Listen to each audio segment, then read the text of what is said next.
Book 4 Chapter 3 Episode 19. The Magic Item Market 1. After dinner, we returned to the inn in a pleasant mood. I gave my slimes some ale I bought as a gift, then we continued our previous conversation. For your music boxes, I think you would be best off leaving that matter entirely in someone else's hands, Serge said. That sounds like the only thing I could do, I agreed. I couldn't produce enough on my own, and didn't have the knowledge required to mass-produce them. But that left the question of who I would ask for help. Sergey's company could put them up for sale, but I didn't know who could create them. I have many ideas as to who you could ask, but why don't you try approaching Donomi first? Serge suggested. He certainly has the skill required, and thanks to his work on Magimobiles, he has an understanding of magic items like these. He also simply likes new things, so I think he would be a safe bet. That makes sense, but wouldn't this be a burden to him? That depends on how you approach it, but I'm sure it will be fine. Donomi also has 3 disciples. Also, even I was able to understand the structure of this music box, so as soon as they're put on sale, imitations will undoubtedly begin to circulate. To prevent that and defend your rights as the original creator, you would need a patent. I believe we discussed this with regards to the waterproof cloth. Yes, I know all about patents. He had explained it before, but the patents were more or less the same as on Earth anyway. You requested one at the Artisans Guild, and if it was approved, you could clamp down on unpermitted use of your creation. But in order to do that, details about the product and all the technology used to produce it had to be shared with the entire Artisans Guild. They couldn't restrict use of the product without that information, so you couldn't refuse to share it if you wanted to request a patent. And if someone paid a usage fee and got permission, they could legally use the technology. Whether to get a patent and publicize everything about your creation or to keep it to yourself was up to the creator. In the case of my waterproof cloth, Serge provided an outlet to sell it, and that made it easy enough to secure customers, so I chose not to get a patent for that. It wouldn't be that bad if people found out how to make it anyway, since it might provide a little ray of hope for slimes. As soon as the music boxes go on sale, others will want to sell them too. There's some chance that Donomi will receive a huge rush of orders for music boxes and be burdened by that, Serge said. I suppose that makes sense. Then Serge suggested that I should request a patent this time. Do you have some reservations? He asked. You said that I would have to register with the Artisans Guild first, right? Yes, that's correct. I don't know about registering just for that. You know that I'm registered with a Tamers Guild too. There are no jobs I can take though. I feel kind of bad about being part of the guild without doing any work for them. My Limor birds could have delivered letters. But there were specialists who dealt in that, and it goes without saying that they had no jobs for slimes. Taylor was nice to me anyway, but that only made me feel worse. I wanted to at least have the lowest level work available, but between adventuring and running my store, my hands were full. Maybe I could squeeze it into my schedule somewhere, but the Duke's family warned me not to overdo it, and I didn't want to disregard them. I couldn't believe that I was thinking like this now, though. Every time I had a task that could be taken care of by overexerting myself a bit, I threw myself at it to get it dealt with as soon as possible. Maybe I had grown. I've got an idea, I said. If I'm going to have someone else manufacture the music boxes anyway, why not have him request the patent? That would save me some time. It's possible, but I don't know if you should. Serge was suddenly grasping his head like there was some problem. Anybody is allowed to request a patent, but Donomi may object to the idea of stealing the fruits of someone else's labor. It sounded like his pride was the issue. Besides, if you have someone else make the request in your place, you will not have the rights to your creation. In the worst-case scenario, you may not even be able to profit off it. What do you think about that? If we wanted to talk about the proper rights holder, then it wasn't me, and I had no right to profit off this invention anyway. It was somebody from ages ago on Earth. I just copied their creation here, and it turned out to be something that might be worth selling.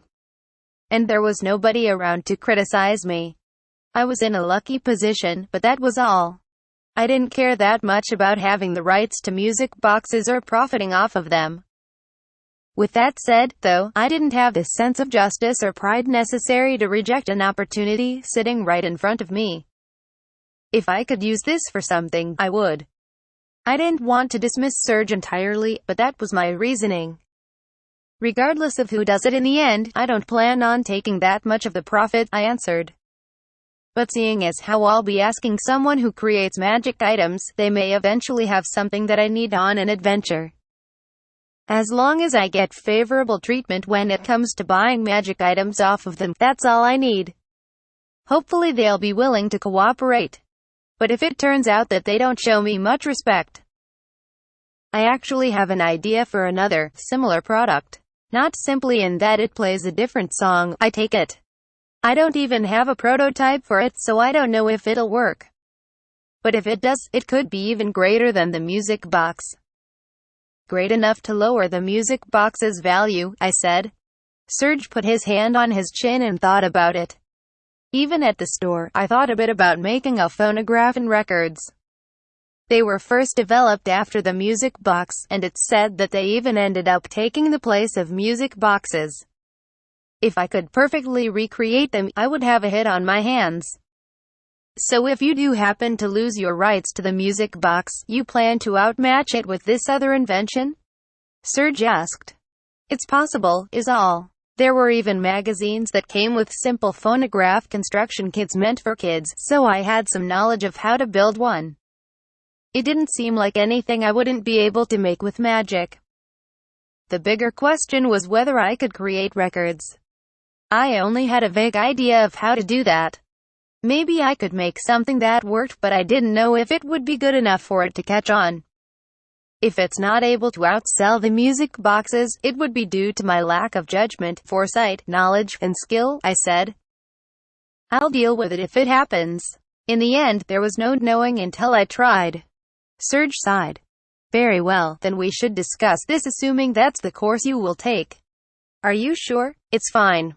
I'm a bit surprised though. I wanted to ask what was so surprising, but he seemed to see the inquisitive look on my face. He smiled and answered me in advance. For one, there's the fact that you have an idea even greater than the music box. But I also didn't expect you would be willing to use that idea to steal customers from a competitor. I thought you would prefer a more peaceful approach. That would generally be ideal, but I can take a more hardline approach when I have to. Like when I'm attacked, for example. I'll admit that I have a tendency to take it easy, though. Perhaps I still have more to learn about people. It seems I misread you. But this is rather interesting. What are you talking about now? Serge chuckled. I'm saying that now I expect even greater things from you in the future. I didn't know what I said to make him think that. Maybe he was drunk. We had finished talking and I was starting to worry about him, so we called it for the night. I saw Serge to his room, confirmed that our plans were still on for tomorrow, then returned to my own room. After a nice breakfast the next morning, we headed out to town. Main Street was even busier than yesterday. Carriages passed by right next to us on the narrow street as we pushed forward with a whole crowd of people on the sidewalk until we finally got to the central square. This was where each of the year's markets were held. There were lines of numerous tents. No carriages were allowed to enter. Any luggage in the carriages was moved to carts that were pulled around manually, allowing customers to walk around freely. Standing in front of all the tents, clerks shouted to us about their products. One claimed to have the latest magic items from the capital. I don't know where to go first, I said. What should we do? I simply go wherever catches my fancy, Serge said. Is there something you're looking for in particular? Not especially. But if there's something that could help with making a furnace at my house, or something that'd make it easier to maintain the mine, or just anything that'd be useful on journeys, I'd like that. Then let's search for magic items that fit the bill. We wandered from tent to tent. Are these all farming tools? I asked. Farming tools enchanted with physical enhancement magic, I believe, Serge said. They make the job easier at the cost of mana. These are always in demand. Interesting. Something like this could help with maintenance. Welcome. Do you want something? The clerk said. Do you have any axes for chopping wood or sickles for cutting grass? I asked. We have a few types of axes, but this is the only sickle we've got. A scythe. Regular sickles are small enough to handle easily without even using the enhancements. We did have some in stock, but they sold out, the clerk explained. It looked like it would work for cutting plants over a large area, so I would just have to get used to using it. That's fine.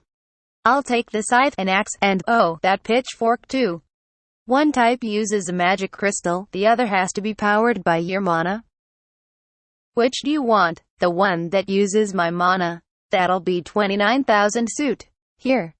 I'd like change back, please. Thank you, come again. I paid 3 small gold coins and got back 1 medium silver coin. I stuffed my purchases in my item box and moved on to the next store. What's this store? I asked. The function of their products wasn't clear from their appearance. It seems this store is meant for workers, Serge said. For example, this is a magic item that would be used in construction. He pointed to a metal stick with 7 round bumps spaced out along it from top to bottom. I had no clue how this would be used. Each of these round parts is enchanted with the earth magic spell called Break Rock, each at a different level of power. You would use them on a wall or stone from weakest to strongest in order to test its resistance to earth magic. You could use paint that resists earth magic. But if left neglected, it degrades over time and its effectiveness drastically reduces. I didn't know there were tools like this. By the way, I checked all that stone you sold me using this exact item. Its resistance was quite decent. That kind of brings back memories. It hasn't even been a year since then, has it? Wait, is something wrong? I found an interesting store. Serge headed to a corner of the market where there were a few products set on a carpet. He stooped over to check them. May I look at these? Serge asked the young man working at the store. Why, yes, he said, apparently nervous. He watched Serge closely examine the products. Are you the one who enchanted this mortar with spin? Serge asked. Yes. I enchanted everything here. May I ask what workshop you work for? Oh, none, at the moment. Serge smiled when he heard that. He bought the mortar, took out a piece of paper, and handed it over. The man looked at it, bowed his head deeply, and saw us off as we left his store. Serge, that looks heavy. I can put it in my item box for you, I offered. Thank you. It's nothing. By the way, who was he? Did you notice how his store didn't have a tent? The tents are lent out by the Market Steering Committee for workshops and large businesses who apply. When you see a store without a tent, that means it's run by an individual. Sometimes they do it to express that they're looking for someone to work for or retrain under. He was likely driven out of some workshop for being a poor learner. I can see that his enchantments are still rough, but this mortar does spin at a considerable speed. He appeared to take his work seriously. So if he finds a proper place to train, maybe he can change. Was that sheet of paper a letter of introduction for some workshop? Yes. For Denomi's, in fact. You want him to work on powering the Magi mobiles. It does seem like he has that kind of potential. Even if he was hired, that would probably still be a long way off. I guess Serge wanted to take any chance he could get. We continued to chat as we walked around the magic item market.